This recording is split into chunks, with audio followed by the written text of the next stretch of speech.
Pemirsa, kita akan memasuki Habarnang Panambayan. Dinas Pekerjaan Umum Wan Penataan Ruang Banjarmasin kembali melakukan review feasibility study atau studi kelayakan Wan Detail Engineering Design terhadap pembangunan akses jembatan Sungai Jingah.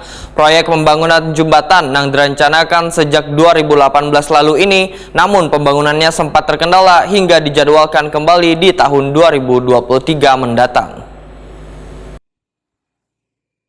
Dinas Pekerjaan Umum Wan Penataan Ruang Banjarmasin kembali melakukan review feasibility study atau studi kelayakan Wan Detail Engineering Design terhadap pembangunan akses jembatan Sungai Jingah menuju Sungai Bilu maupun sebaliknya. Proyek pembangunan jembatan yang direncanakan sejak 2018 lalu ini sebagai penghubung antar dua kecamatan yaitu Banjarmasin Utara, Wan Banjarmasin Tengah, namun pembangunannya sempat terkendala hingga dijadwalkan kembali di tahun 2023 mendatang. Demikian dipindahkan Kepala Dinas Pekerjaan Umum Wan Penataan Ruang Banjarmasin Suri Sudarmadia Waitakuni Prima TV jelang tengah hari Senin 28 November 2022. Menurut Suri Sudarmadia, dalam pembangunan jembatan kada hanya fokus pada pemilihan titik lokasi yang strategis, namun dipertimbangkan pula konstruksi yang fleksibel. Apalagi di kawasan Sungai Jingah adalah salah satu wisata religi wan banyak rumah-rumah bahari adat suku Banjar, sehingga penentuan lokasi untuk pembangunan harus fleksibel wan strategis. Berdasarkan titik opsi di 2017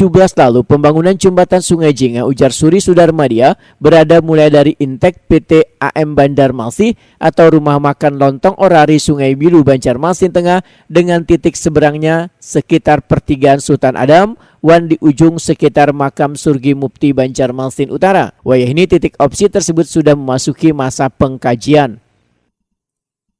Kami mencoba sesuai dengan istilahnya masukan-masukan dari DPRD dan juga kebijakan dari pimpinan yang istilahnya kita untuk melakukan mereview FS mereview feasibility study dan DED yang sudah dilakukan di 2018. Jadi kami coba review lagi termasuk lokasinya di mana titik-titiknya kayak gitu. Nah, kan kemarin di 2018 kan zaman Pak Ridwan, Pak Fajar kan sudah dimulai nih kayak gitu, sudah dimulai untuk jadi memang sesuai arahan pimpinan dan juga masukan dari DPRD, kami coba untuk melakukan FS dan review FS dan DED-nya.